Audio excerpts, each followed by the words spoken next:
Honorable Rasmanikam, continue. වෙලාව 10:44යි 10:44න් පටන් ගන්න සර්. இன்று வனஜீவராசிகள் என்வாயன்மெண்ட் ஃபாரஸ்ட் போன்ற இந்த மிக முக்கியமான திணைக்களங்கள் அமைச்சர்கள் தொடர்பான இந்த விவாதத்திலே விசேடமாக இந்த எங்களுடைய வடக்கு கிழக்கை பொறுத்தளவிலே இந்த ஃபாரஸ்ட் மற்றும் வைல்ட் லைஃப் இந்த ரெண்டு திணைக்களங்களாலும் எங்களுடைய மக்களுக்கான பாரிய நெருக்கடிகள் தொடர்ச்சியாக வந்து கொண்டிருக்கின்றது. மாவட்ட அபிவிருத்தி குழு கூட்டங்கள், பிரதேச அபிவிருத்தி குழு கூட்டங்கள் போன்ற அனைத்து கூட்டங்களுமே பேசி பாராளுமன்றத்திலையும் பேசி நாங்கள் இன்று அது ஒரு முடியாத கட்டத்துக்கு நாங்கள் வந்திருக்கிறோம். எங்களுடைய மாவட்ட அபிவிருத்தி குழு தலைவரும் வந்திருக்கார். அவரும் என்னுடன் சேர்ந்து இதை பற்றி இடங்குவார் நான் நம்புறேன். உண்மையிலே எங்களுடைய மட்டக்களப்பு மாவட்டத்தை பொறுத்தளவிலே விசேட மாவட்டத்தை ஒரு உதாரணமாக please Honorable Veerasumana Veerasinghe will take the chair now.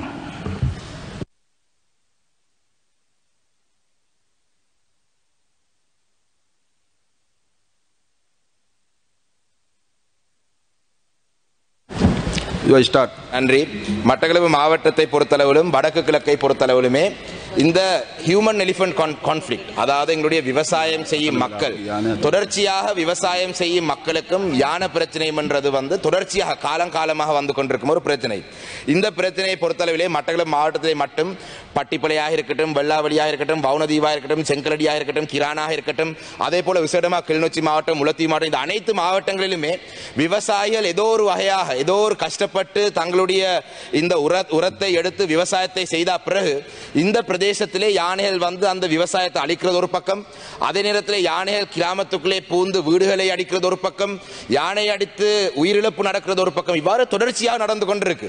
2020 ஆண்டு கோட்டாபய ராஜபக்சவுடைய ஜனாதிபதியாக இருக்கும் பொழுது அவருடைய ஆட்சி காலத்திலே 1 லட்சம் யானை வேலிகளை நாங்கள் தயார்படுத்தி 1 லட்சம் யானை வேலிகள் ஊடாக எங்களுடைய இந்த யானை பிரச்சனைக்கான ஒரு தீர்வை காணுவோம் என்று சொன்னாலும் கூட இன்று வரைக்கும் இதுக்கான நிரந்தரமான ஒரு தீர்வு ஒன்றை நாங்கள் காணக்கூடிய ஒரு நிலை இல்லை. மட்டக்களப்பு மாவட்டத்தில் தொடர்ச்சியாக நீங்கள் சக்தி தொலைக்காட்சியை பார்த்தீங்கன்னு சொன்னால் ஒவ்வொரு நாளும் திக்கோடையாக இருக்கட்டும், இது அனைத்து பிரதேசத்திலேயும் யானைகள் அந்த பிரதேசத்தில் இருக்க வயல் நிலங்களை அழிக்கிறது நாங்கள் தொடர்ச்சியாக காணக்கூடியதாக இருக்கின்றது. அதே போலதான் எங்களுடைய ஃபாரஸ்டை எடுத்தோம் என்று சொன்னால் இந்த ஃபாரஸ்ட் என்று சொல்லப்படும் இந்த திணைக்களகம் மட்டக்களப்பு மாவட்டத்திலே மக்கள் காலங்காலமாக பரம்பரையாக விவசாயம் செய்து வந்த காணிகள், அதாவது மழையை நம்பி ஒரு குறிப்பிட்ட பகுதியிலே சேன பயிர் செய்து கௌப்பியாக இருக்கட்டும் இல்லாட்டி உளுந்தாக இருக்கட்டும் இவ்வாறு பயிர் செய்யும் இந்த நிலங்களை பறித்து இந்த நிலங்களுக்குள்ளே நீங்கள் போக முடியாது, இந்த நிலங்களுக்குள்ளே நீங்கள் உள்ளே சென்றால் நாங்கள் உங்களுக்கு சட்ட நடவடிக்கை எடுப்போம் என்று சொல்றது நாங்கள் காணக்கூடியதாக இருக்கு. அதே நேரத்திலே இன்னொரு பிரதேசத்திலே வாகனேரி போன்ற பிரதேசத்திலே ஃபாரஸ்ட் காணியை துப்புரவுப்படுத்தி அந்த ஃபாரஸ்ட் காணிக்குள்ளே மண்ணை கொண்டே டம்ப் பண்ணி வைத்திருக்கிறார். அப்ப இதுல 2 சட்டங்கள், பொதுமக்கள் சாதாரண பொதுமக்கள் தங்களுடைய வாழ்வாதாரத்துக்காக ஒரு காலங்காலமாக செய்து வந்த பிரதேசம், இது நேற்று இன்று ஆரம்பித்ததில்லை. 30 அவங்களுக்கு பெர்மிட் இல்லாமல் இருக்கலாம், அதாவது அவங்களுடைய கிராமத்திலே எல்லை பிரதேசத்திலே ஒரு பகுதியிலே அவங்க கௌப்பி பரம்பரையா நாட்டி வந்த இடத்திலே இனி நீங்கள் போக முடியாது என்றெல்லாம் சொல்லியிருக்கிறார். நாங்கள் வாகர பிரதேச அபிவிருத்தி குழு கூட்டத்தில் எங்களுடைய தவிசார் அபிவிருத்தி குழு தலைவர் இருக்கிறார், நாங்கள் இதை பற்றி பேசியிருந்தோம். அப்ப அந்த நேரத்தில் சொல்லப்பட்ட விடயம் இதை பொதுவாக மாவட்ட ரீதியாக ஒரு தீர்மானம் எடுத்து இலங்கையிலே நாங்கள் அமைச்சினூடாக கதைச்சு நாங்கள் இதுக்கு ஒரு நிரந்தர தீர்வை வழங்குவோம் என்று சொல்லியிருந்தாலும் கூட இதுவரைக்கும் அதுக்கான தீர்வில்லை. ஆனால் இன்னொரு பக்கத்தால் பார்த்தீங்கன்னா மகாவலி அதிகார சபைக்கு சொந்தமான காணிக்குள்ளே ஏனைய பிரதேசங்களில் இருந்து விவசாயிகள் என்று சொல்லப்படும் நபர்களை கொண்டு இன்றும் கிழக்கு மாகாண ஆளுநர் மயிலத்தமடு மாதவனை எங்களுடைய மேச்சத்தரைக்குள் இன்றும் குடியேற்ற திட்டங்களை உருவாக்கி கொண்டிருக்கிறார். அப்ப எங்களுடைய மாவட்டத்தை சேர்ந்த ஒரு அமைச்சரும் இன்று கேபினெட்ல இருக்கிறார். எங்களுடைய தமிழ் பாராளுமன்ற உறுப்பினர் 2 பேருக்கு ராஜாங்க அமைச்சு பதவி வழங்கியிருந்தாலும் கூட எங்களுடைய மாவட்டத்திலே நசீர் அகமது அவர்களுக்கு கேபினெட் அமைச்சு பதவியை வழங்கியிருக்கிறார் ஜனாதிபதி. அப்ப ஒரு கேபினெட் அமைச்சு பதவியை வைத்துக் கொண்டு இந்த கேபினெட் அமைச்சை பதவியை வைத்துக் கொண்டாலாவது இந்த பிரச்சனைக்கு நீங்கள் தீர்வு வழங்க வேண்டும் என்றது இந்த இடத்தை நான் சொல்றேன். என்றால் இது தொடர்ச்சியாக காலங்காலமாக இது ஒரு பிரச்சனையாக இருக்கின்றது. இதுக்கான නිරන්තරமான ஒரு තීරණය நாங்கள் காண வேண்டும்.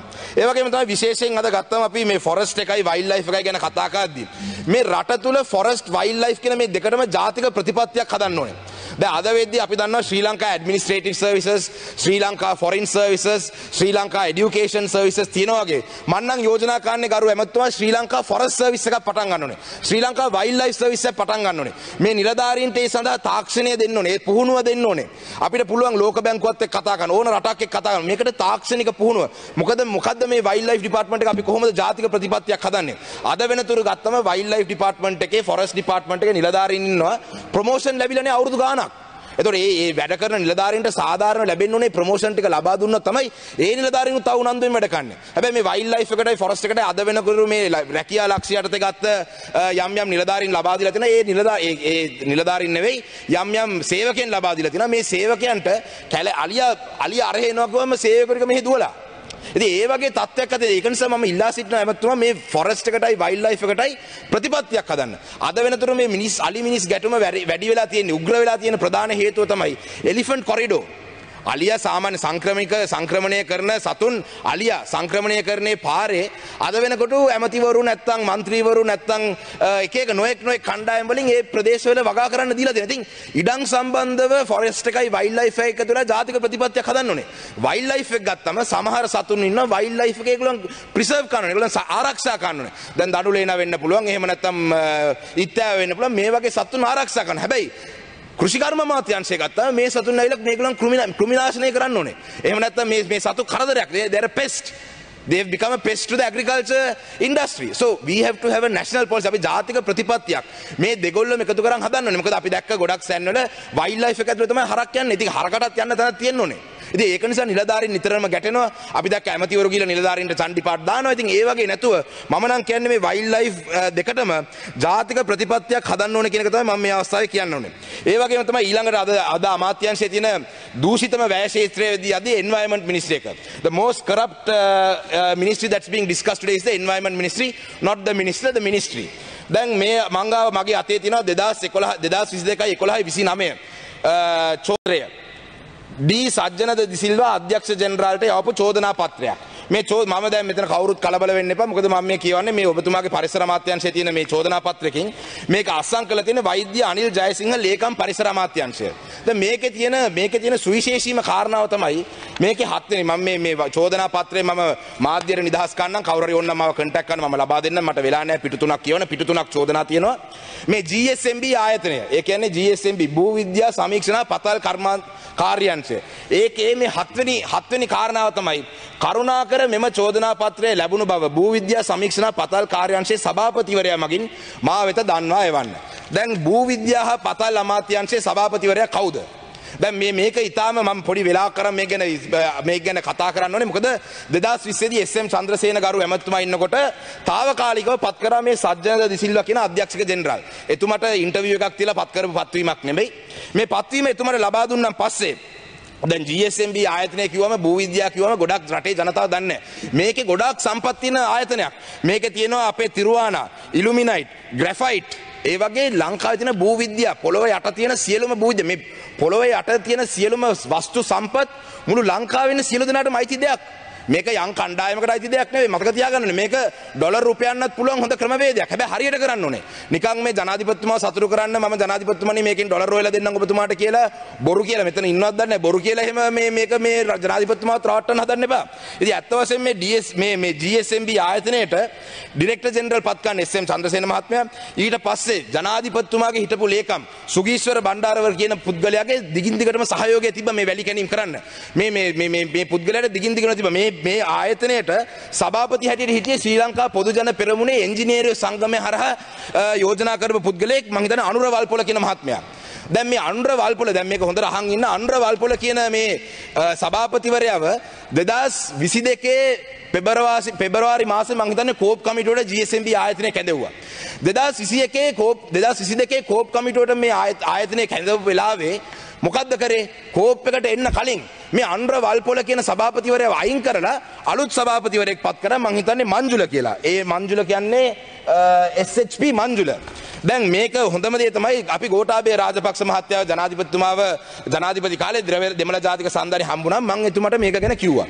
එතකොට එතුමා ටක් ගාලා එතුමාගේ නිලධාරියා කතා කරලා ඇත්තටම මේ කවුද මාරු කරේ මේ අනුර වල්පොලව කියලා ඇහුවා. ඒ කියන්නේ ජනාධිපතිවරයාව දන්නේ නැතුව තමයි මේ අනුර වල්පොලව මාරු කරලා මේ HLMS කියන්නේ මගේ යාළුවෙක්ගේ නමක් මේ SHP මංජුලව පත් කළේ. දැන් SHP මංජුල කියන්නේ කවුද?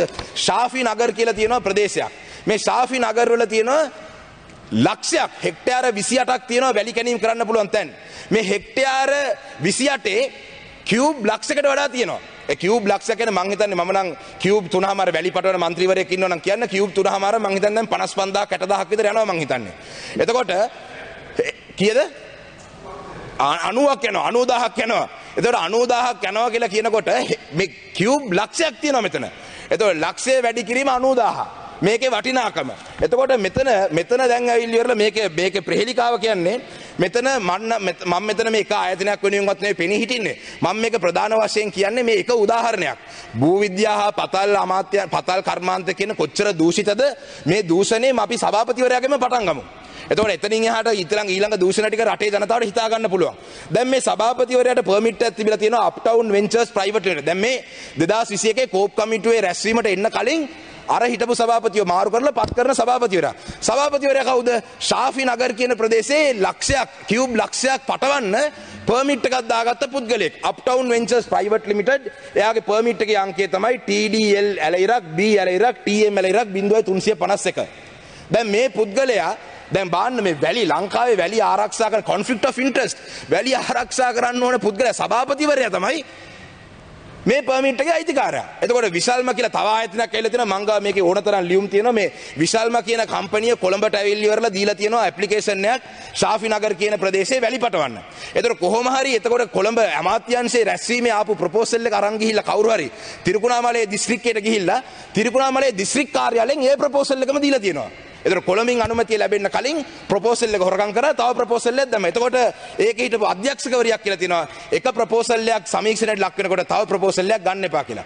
කොහොම හරි මේක ගිහිල්ලා ඒ අධ්‍යක්ෂකවරියගේ දැනුමත් නැතුව මම මේ ඔක්කොම ලියකියවිලි එක කියන්නේ මගේ මේ මෙමෝ තියෙනවා ඕනනම් කවුරු හරි මාව චැලෙන්ජ් කරනවා නම් එන්න අපේ හිටපු ඇමතුමත් මෙතන ඉන්නවා විවාදයකට උනත් එන්න මං ගා මේ සාක්ෂිත් එක්ක මම කියන්නේ චැලෙන්ජ් කරනවා මම එන්න කියලා. අධ්‍යක්ෂකවරිය ලියුමක් කියලා තියෙනවා තිරුකුණාමලයේ ඉංජිනේරුවට මේක දෙන්න එපා. කොළඹ දැන් දැනට බලපත්‍රයක් තියෙනවා. අධ්‍යක්ෂකවරියගේ දැනුමත් වීමක් නැතුව මෙන්න මේ පර්මිට් එක දීලා. දැන් එතකොට අප්ටවුන් වෙන්චර්ස් ආයතනයේ ලංකාවේ අද GSMB ආයතනයේ සභාපතිවරයා මේ HMS මංජුල කියන පුද්ගලයා තමයි සභාපති. එයාගේ නමට තමයි අප්ටවුන් වෙන්චර්ස් තියෙන්නේ. අප්ටවුන් වෙන්චර්ස් එකට පර්මිට් එක අරගෙන. එතකොට කෝප් කමිටුවේ රැස්වීමට ඇවිල්ලා එයා කිව්වා නෑ මම දැන් අප්ටවුන් වෙන්චර්ස් එකේ නෑ. මම මේකේ අධ්‍යක්ෂක මණ්ඩලයෙන් ඉවත් වුණා. දැන් එයා අධ්‍යක්ෂක මණ්ඩලයෙන් ඉවත් වුණාට ඊළඟ පර්මිට් එක තියෙනවා මෙතන වැලි ගොඩ දාන එකක්. වැලි ගබඩා කරන්න තව පර්මිට් එකක් තියෙනවා. දැන් අධ්‍යක්ෂකවරයා හැටියට ඉන්න කාලෙම මෙන්න තියෙනවා ඒ වැලි ගබඩා කිරීමේ පර්මිට් එක. ඒ පර්මිට් එක තියෙනවා නොවැම්බර් මාසේ 9 වෙනිදායි 2022 නොවැම්බර් මාසේ 9 වෙනිදා වෙනකල් පර්මිට් එක තියෙනවා. ඒ කියන්නේ දැන් දවස් 30කට කලින් වෙනකල් එතුමට මේ වැලි බිස්නස් එකට එතුමා සම්බන්ධයි. මේ පර්මිට් එකේ නම්බරය තමයි අප්ටවුන් ventures SHP Manjula TDL ඇලයිරක් B ඇලයිරක් TM 0374. මේක තමයි මේ GSMB ආයතනයේ සභාපතිවරයාගේ තියෙන පර්මිට් එකයි එයාගේ ගබඩා කිරීමේ පනත. දැන් මම මේ අවස්ථාවේදී කියනවා විශේෂයෙන්ම ගරු ජනාධිපතිතුමා ගිහිල්ලා COP24 ගිහිල්ලා පරිසරයේ හදන එක ගැන කියනවා.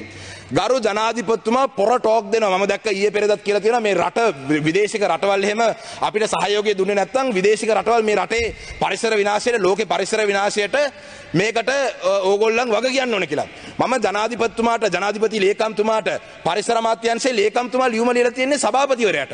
මේ අධ්‍යක්ෂක ජෙනරාල් ගැන ඇක්ෂන් එකක් ගන්න කියලා. ඉතින් එකතු වෙලා හොරකම් කරනවා කියලා චෝදනා තියෙන කට්ටිය මම හිතන්නේ ගරු ඇමතුමා මම හිතන්නේ මේ කතාවෙන් පස්සේ පිළිතුරේදී ඔබතුමා කියන්න බාධා කරන්න නැතුව මේක ඔබතුමා අමාත්‍යවරයා වශයෙන් වහාම මේ අධ්‍යක්ෂක ජෙනරාල් මේ GSMB ආයතනයේ සියලු දූෂිත කටයුතු වලට වක් කියන්න ඕනේ මේ අධ්‍යක්ෂක ජෙනරාල්ව වහාම වැඩතහනමක් කරන්න ඕනේ.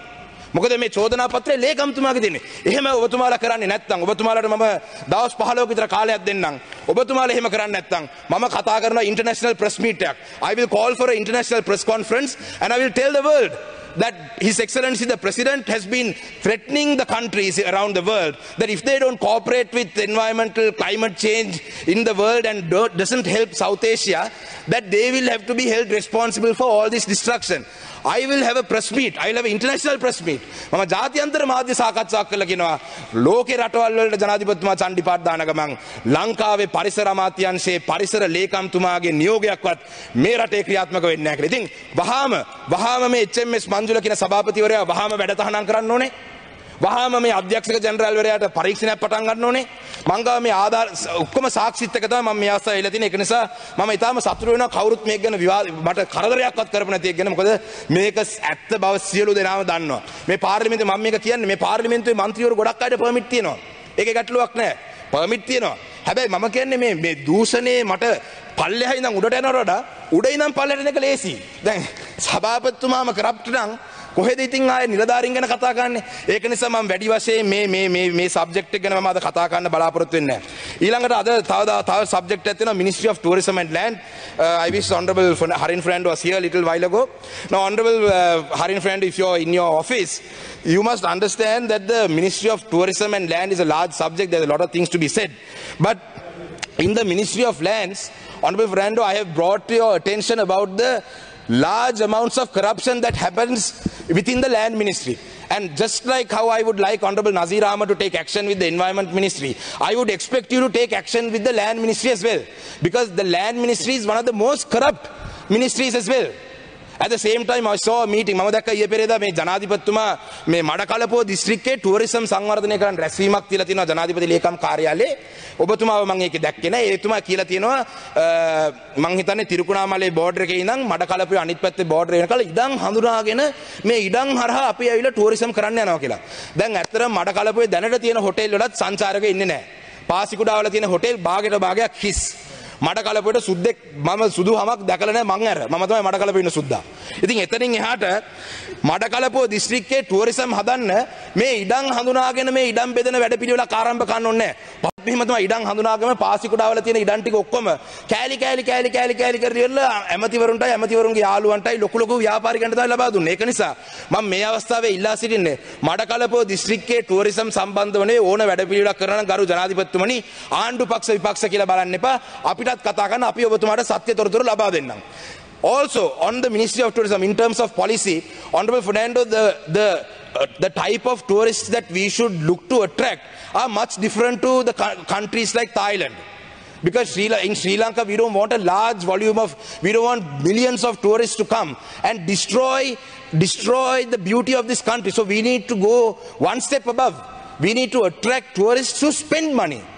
දැන් අද වෙනකොට අපේ රටට සුද්ධ සමහර වෙනවා දවසටම සුද්ධ වියදම් කරන්නේ ඩොලර් 10යි. මම ලංකාවේ මිනිස්සු ඊට වඩා වියදම් කරනවා. ඩොලර් 10 කියන්නේ 3800ක් විතර, කාමරේට 1500යි. දවල්ට කන්නේ ජූස් පැපොල් ගෙඩියක් කාලා ඉන්නවා දවල්ට. රැයට පොඩි පාන් කෑල්ලක් කාලා ඉන්නවා. එච්චර තමයි.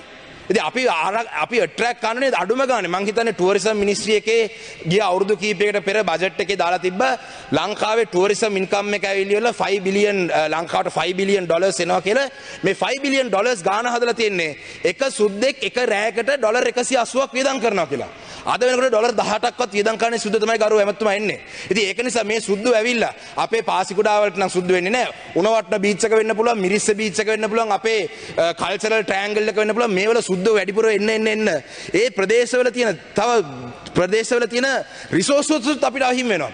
මොකද ඒ සුද්දෝ ගිහිල්ලා පිරිලා ප්‍රිස්ටින් බීචස් කියවම ප්‍රිස්ටින් බීච් එකක් වුණාම සුද්දෝ දෙතුන් දෙනෙක් ඉන්නවා බීච් එක බලන් ඉන්නවා ජූස් එකක් බොනවා ෂැම්පේන් ග්ලාස් එකකට එහෙම තියෙනවනේ. මේ සුද්දෝ 1000ක් විතර බීච් පාටි දාලා ඉවරලා මේ ඩොලර් 10 දවසට වියදම් කරන සුද්දන්ගෙන් එහා ගිහිල්ලා I understand දැනට තියෙන තත්ත්වය අනුව එන ඕන සුද්දෙක් අපිට ඩොලර් අවශ්‍යයි. හැබැයි ඔබතුමාගේ අමාත්‍යංශය හරහා ඉදිරි අනාගතයේදී මම නම් කියන්නේ මේ ක්වොලිටි එක වැඩි සුද්දෝ පොඩ්ඩක් ක්වොලිටි එකකින් වැඩි වෙච්ච සුද්දෝ අපිට මේ ලංකාවට ආකර්ෂණය කරගන්න පුළුවන් නම් මං හිතන්නේ ඒක ඉතාමත්ම රටට ඉදිරි අනාගතේ බුටික් හොටෙල්ස් එකක් අපි හදන්න ඕනේ. දැනට තියෙන බුටික් හොටෙල්ස් වලට අපි සපෝට් කරන්න ඕනේ. මං කියන්නේ මම කියන්නේ නෑ අපේ මේ බැක්පැකර්ස්ලා ගේන්න එපා කියලා. හැබැයි දැනට එහෙම කමක් නැති වුණත් ඉදිරි අනාගතයේදී පොලිසි එකක් වශයෙන් we should look at attracting more and more tourists who spend a little bit more money than we expect. ඒ වගේම තමයි මම මේ අවස්ථාවේදී කැමති කියන්න මේ වෙරිටේ ආයතනයෙන් කරලා තියෙනවා රිසර්ච් එකක්. හුස්ම ගත්තට කමක් නැද්ද තමයි මේ රිසර්ච් එකේ නම. Is it okay to breathe? ශ්වාසිප්පදක පරවැල්ලයා.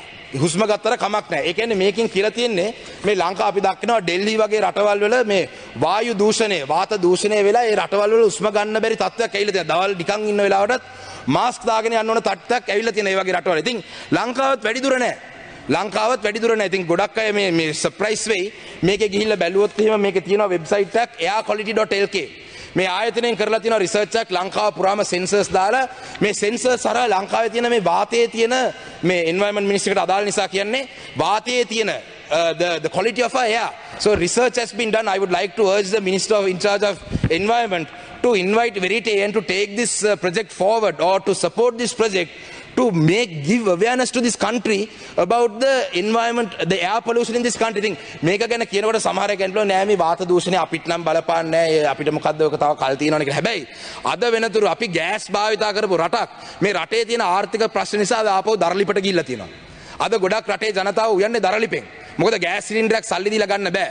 මම දැක්ක සමහර තැන්වල මේ ගෑස් සිලින්ඩරේ උඩ දර දාලා ගෑස් සිලින්ඩරේ ලිපක් බවට පත් කරපු ජනතාව මම දැක්කා. ඉතින් අද වෙනතුරු මං හිතන්නේ ඒකේ රිසර්ච් එකේ කියලා තියෙනවා, ඒකේ මම දන්නේ නැහැ ඒකේ යුනිට් එක මොකක්ද කියලා 2.5ට අඩු කොටස්, ඒ කියන්නේ දුමෙන් එන ඒ මේ දරලිපේ එන අවයව වලින් එන 2.5ට අඩු යුනිට් එකක් තියෙනවා නම් ඒක කෙලින්ම යන්නේ පෙනහලට, කෙලින්ම යන්නේ ලේවලට.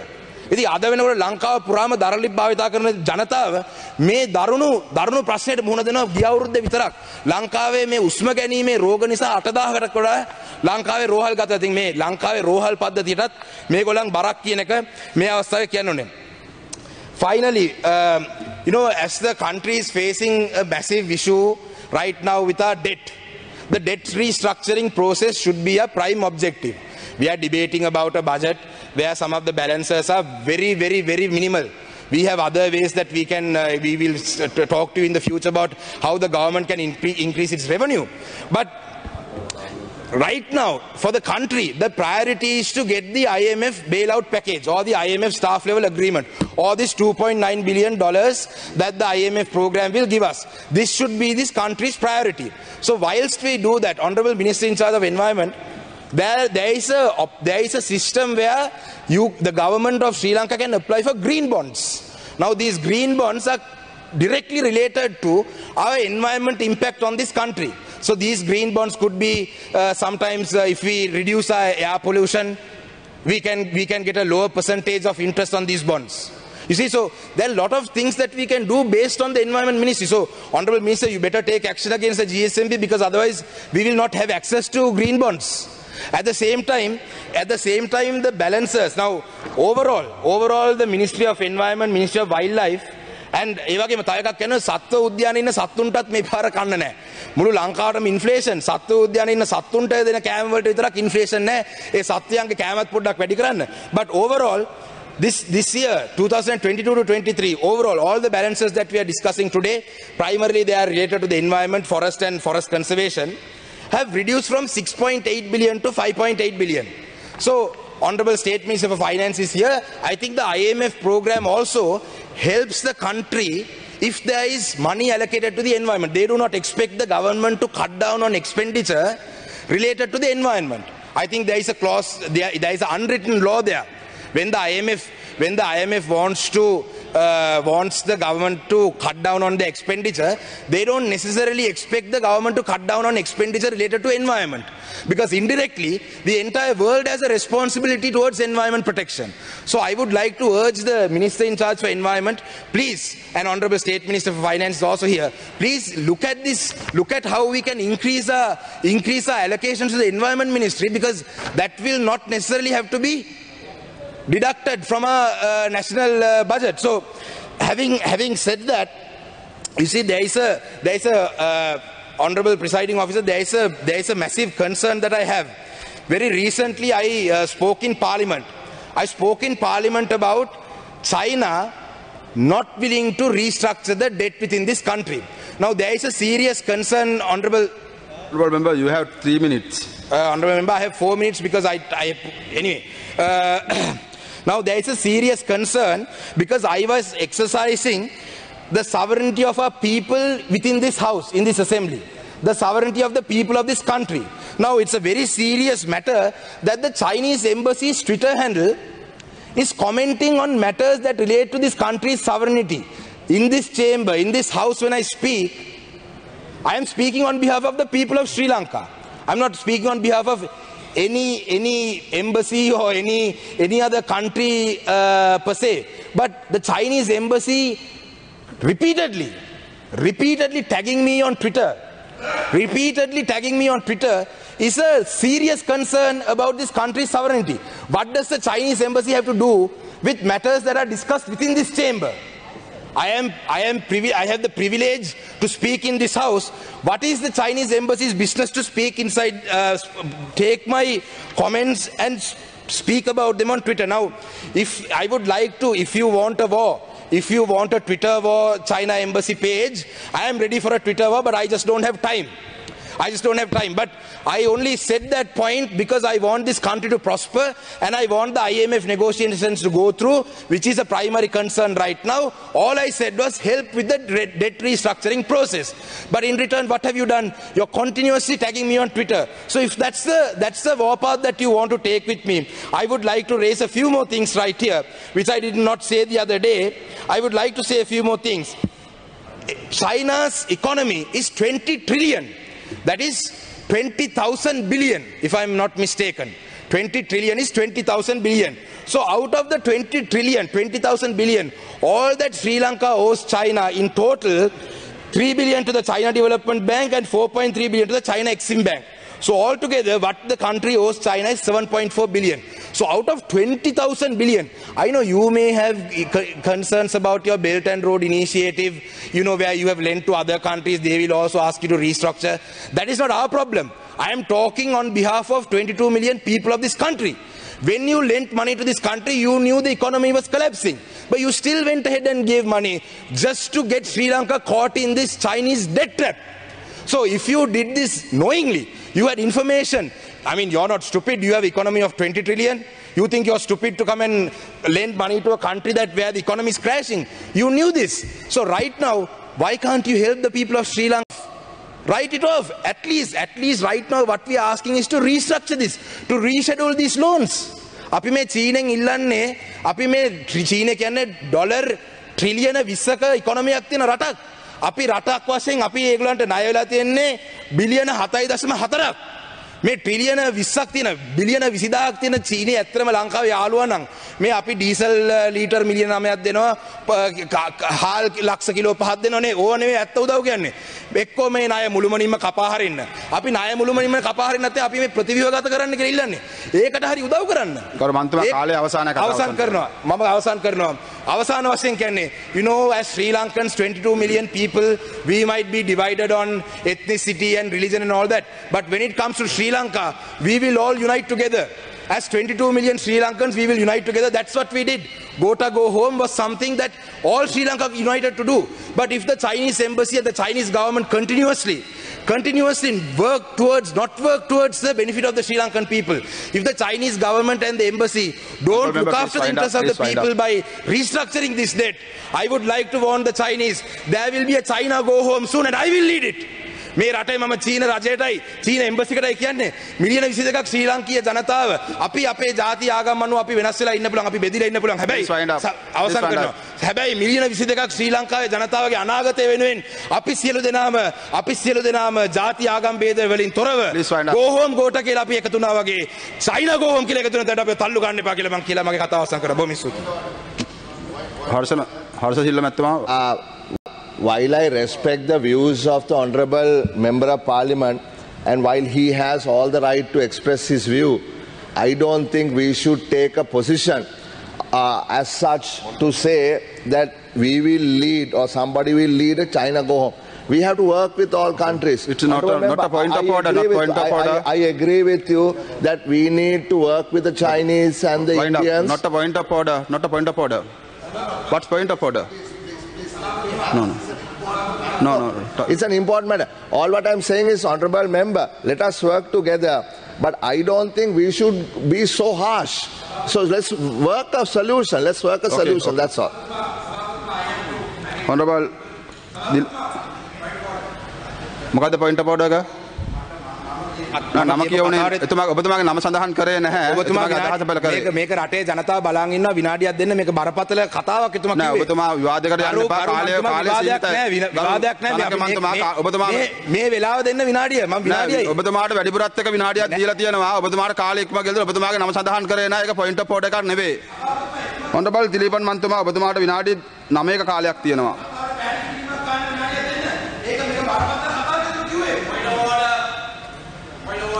Sumandira Mantwa, මොකද්ද point of order? Our Honourable Harsha De Silva commented on a speech that was just made by my colleague. But speak the name. So you allowed him. You allowed him to say that. It's on record. You can't allow one member to comment on a speech of another member in the opposition. That is Dr. Harsha De Silva's opinion. That has no relevance. He should not comment. He should not comment on the propriety of a speech made by another member. I want Dr. Harsha De Silva, please don't interfere with the expression of views by other members of parliament. You are not the minister. Okay. You are another member in the opposition. Please don't interfere with our views. Point of order, because he mentioned my name. No, my name was mentioned.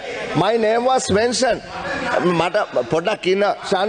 Honorable member, just I'll let you speak. Because my name was mentioned. No, my name was mentioned. Mama කිව්වා ඕන කෙනෙක්ට අයිතිය තියෙන ඕන කතාවක් කියන්න. මම එතුමාගේ අයිතිය පිළිබඳව නෙමෙයි කතා කරන්නේ. මම කතා කරන්නේ රටවල් දෙකක් අතර තියෙන සම්බන්ධතාවයක් පිළිබඳව. එච්චරයි. අයිතිය පිළිබඳව නෙමෙයි කතා කරන්නේ. එතුමාට අයිතිය තියෙන Shanaka මන්තුමා What a point of order. Mokadda point of order. Point of order is it's totally out of order for honorable member to be commenting like this. That is totally out of order. That is the point of order that I'm raising. He should know his limits. Dr. Harsha, you're entitled to your opinion. Right, Honorable Harsha De Silva, you are entitled to your opinion. I express my views in this house. Now, the SJB or the JVP or the SLP or the SLFP might not want to get on the wrong side of China because you all probably want to come back into power, stay in power. But for us, we respect the country's citizens' values. අපි මේ රටේ ජනතාව වෙනුවෙන් කතා කරන්නේ සමගි ජන බලවේගද පොහොට්ටුවද ශ්‍රී ලංකාවේ වගේ ජනතාව විමුක්තියද ඕගලන්ගේ දේශපාලන රටේ ජනතාව වෙනුවෙන් මම කතා කරන්නේ. තිලිපන් මන්තුමා ඔබතුමාට විනාඩි 9ක් කාලයක් මේ විවාදය අවසන් කරන්න මේ මූලික විවාද சங்கம் உறுப்பினர் அவர்களே නම ආදකර පටලවිච්ච නිසා ඔබතුමාට ඒකට උත්තර දෙන්න වැදගත්වීමක් නැහැ. ඔබතුමාට පොයින්ට් ඔෆ් ඕඩර් එකකුත් නැහැ. இருக்கக்கூடிய அமைச்சர்கள் பேச வாய்ப்பு கிடைத்தமைக்கு நன்றி. ගරු මන්තුමා ඔබතුමාගේ නම කිව්වේ ඔබතුමා අනවශ්‍ය විවාදයකට පැටලවිච්ච නිසා ඔබතුමාට පොයින්ට් ඔෆ් ඕඩර් එකක් නැහැ. එතුමාගේ අදහස් පළ කිරීම එතුමා කරේ. ඒක ඔබතුමා පැටලවිච්ච නිසා ඒක අවසන් කරන්න මේ කාලය ගොඩක් ඉක්මවා ගිහලා තියෙනවා. පිළිබඳව කතා කරන්න. கௌரவ மைந்த அமரவீர அமைச்சரிடம் 2 அமைச்சுக்கள் இருக்கின்றன. ஒன்று வனவள திணைக்களம், மற்றொன்று விவசாய திணைக்களம். இரண்டுமே ஒன்று தொடர்பட்டிருக்கின்றது. சமீபத்தில் வவுனியா வருகை தந்த கௌரவ அமைச்சரிடம் வனவள ஐயோ கொஞ்சம் கத்தாயிங்க. மீன் கடை அவங்களோட டைமுக்கு பேசிட்டு திரும்பி குறுக்கா கத்தி கொண்டு இருக்கிறீங்க. எல்லாருக்கும் சான்ஸ் கொடுங்க ஐயா. சும்மா நீங்க கதைச்சா